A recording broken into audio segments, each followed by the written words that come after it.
안녕하세요. 뼈선생 채널 정형외과 전문의 신병기입니다. 진료실에서 환자분들을 뵈면 귀한 시간 내셔서 병원 오신 김에 평소 궁금하셨던 질문을 주실 때가 많이 있는데요. 그런 질문 중 아마 탑 5 안에 드는 질문 중 하나가 요즘 밤에 자다가 쥐가 자주 나는데 이거 어떻게 해야 되나요? 요 질문일 겁니다.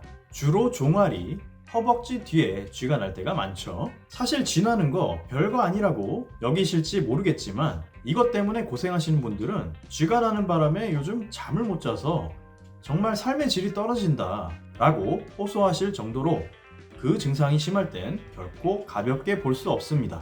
그래서 이번 시간 쥐 나는 증상에 대해서 많이들 궁금해하시는 다음 3가지 주제에 대해서 한번 깊게 설명드려 볼게요.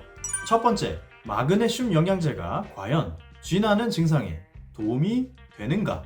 두 번째, 그렇다면 뭘 하면 쥐 나는 증상을 예방할 수 있는가? 마지막 세 번째, 쥐가 자주 날 때 반드시 병원에 가봐야 되는 경우는 언제인가? 자, 바로 시작할게요. 일단 첫 번째, 마그네슘 먹으면 도움 되나요? 이거 참 많이들 궁금해 하시는데요. 결론부터 말씀드리면 마그네슘 영양제 고령층에게는 효과가 있다고 보기 어렵다. 또 그 외의 연령층에겐 아직 확실히 도움이 된다는 근거가 부족하다. 이게 정답입니다. 좀 쉽게 정리하자면 마그네슘, 쥐 나는 증상에 도움이 된다고 보긴 좀 어렵다 하는 거죠. 사실 쥐 나는 증상 진짜 어렵습니다. 왜냐? 아직도 명확하게 그 원인이 의학적으로 밝혀지지 않았거든요. 물론 여러 가지 가설들이 있습니다. 운동신경의 이상 반응 가설, 이뇨제 등의 약물에 의한 현상이라는 가설, 평소 스트레칭이 부족해서 과하게 근육이 단축되었다는 가설 등이 있죠. 그런데 또 하나 많이 이야기되던 가설이 바로 우리 몸의 전해질 불균형 때문이라는 가설이에요. 그리고 그 중에서도 마그네슘이라고 하는 전해질이 쥐 나는 증상에 있어 주요 역할을 한다는 가설이죠. 따라서 쥐 나는 증상의 원인은 명확히 밝혀져 있지 않았다 하더라도 근 몇십 년간 마그네슘을 보충하는 치료를 전 세계적으로 많이들 해왔습니다. 그런데 최근 이에 대해 과연 마그네슘이 쥐 나는 증상에 도움이 될까라는 의문을 가지고 이를 밝히고자 하는 대규모 연구들이 진행되었고 그 결과가 발표되었는데요. 결과는 사실 그리 희망적이진 않았어요. 정리해보면 고령층에서 발생하는 쥐 증상에 대해선 마그네슘은 그리 도움이 되지 않는 것으로 보인다. 임신과 연관된 쥐 증상에 있어선 마그네슘이 도움이 되는지 아직 명확치 않고 따라서 결론을 내릴 수 없다. 운동할 때 발생한 쥐 증상, 이때 마그네슘이 도움이 되는지 역시 아직 연구가 부족해서 알기 어렵다. 이 정도로 이 대규모 연구에서는 결론을 짓고 있습니다. 쥐 나는 증상을 호소하시면서 병원을 찾으시는 분들은 대부분 고령층이실 때가 많거든요. 그렇다면 사실 이 고령층 환자분들께는 마그네슘, 죄송하지만 크게 도움은 되지 않을 수 있겠다 말씀드려야 될 것 같아요. 솔직히 저도 양심 고백을 하자면 이 연구 결과를 보기 전까지는 저 역시 환자분들께 경험적으로 마그네슘 영양제를 말씀드렸던 의사 중 한 명입니다. 그렇기에 저 개인적으로도 그동안 마그네슘 영양제를 설명드렸던 환자분들께 송구스럽다고 말씀드리고 싶습니다. 이제 두 번째, 그렇다면 뭘 하면 쥐 나는 증상을 예방할 수 있을까? 그 답은 바로 스트레칭입니다. 앞서 쥐 증상의 예측되는 원인 중에서 평소 스트레칭 부족해서 과하게 근육이 단축되었기 때문이라는 가설, 이것도 있었다고 했죠. 자, 이걸 스트레칭으로 풀어내는 겁니다. 실제 몇몇 연구에서 스트레칭의 효과를 입증했는데요. 이번 시간 그 스트레칭을 알려드리겠습니다. 첫 번째는 쥐 나는 다리 뒤로 빼고 벽 밀기입니다. 바로 이 그림처럼요. 일단 벽 앞에 섭니다. 스트레칭할 다리를 뒤로 빼시고요. 발 뒤꿈치를 반드시 땅에 밀착시키세요. 그리고 벽을 밀어준다는 느낌으로 몸을 앞으로 숙이는 거죠. 종아리 근육이 당겨지는 느낌이 오실 텐데요. 그 자세로 10초 정도 유지하시면 돼요. 이걸 3회 정도 반복하시면 됩니다.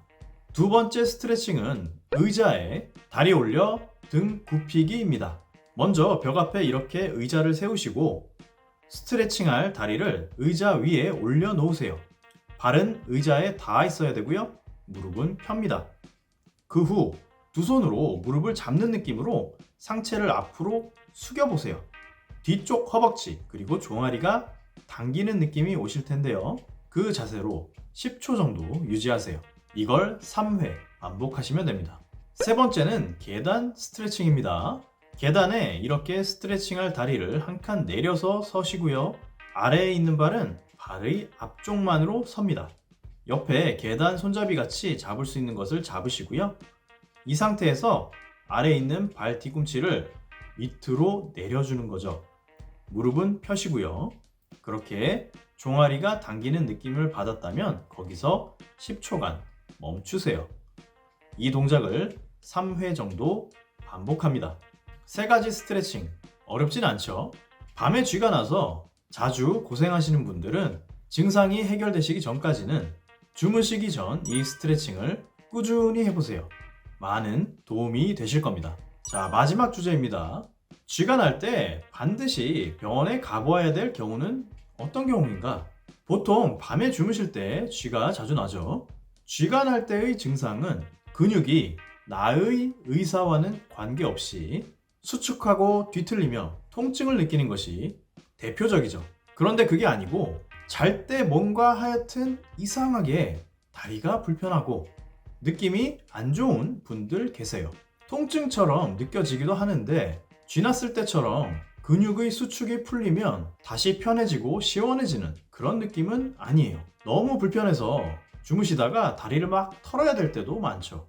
만약 본인의 증상이 방금 제가 말씀드린 그런 증상이다 라고 생각되신다면 그땐 반드시 병원을 찾아보셔야 됩니다. 왜냐, 이 증상은 쥐가 나는 게 아니고 하지 불안 증후군이라고 하는 전혀 다른 질환 때문에 발생한 것일 수 있기 때문입니다. 그리고 하지 불안 증후군이 맞다면 그땐 이에 대한 약물 치료를 받으시는 것이 가장 효과적일 때가 많아요. 그러니 다시 한번 본인의 증상을 확인해 보시고 앞서 제가 말씀드린 증상으로 의심되신다면 꼭 병원에서 상담받아 보세요. 그 외에도 다리가 허벅지에서 종아리까지 전기 타고 내려가듯이 저리거나 걸을 때 터질 듯한 느낌과 함께 다리의 통증이 느껴진다면 이것 역시 쥐나는 증상은 아닐 때가 많습니다. 주로 허리 척추에서 발생한 문제일 때가 많죠. 이럴 때도 역시 꼭 병원에 찾아주셔서 해결 방법을 상담받으시는 것이 좋습니다. 특히 마비 증상이 같이 관찰된다면 그땐 반드시 병원에 가보셔야 됩니다. 자, 이번 시간 다리에 쥐가 나서 고생하시는 분들을 위한 영상 준비해봤습니다.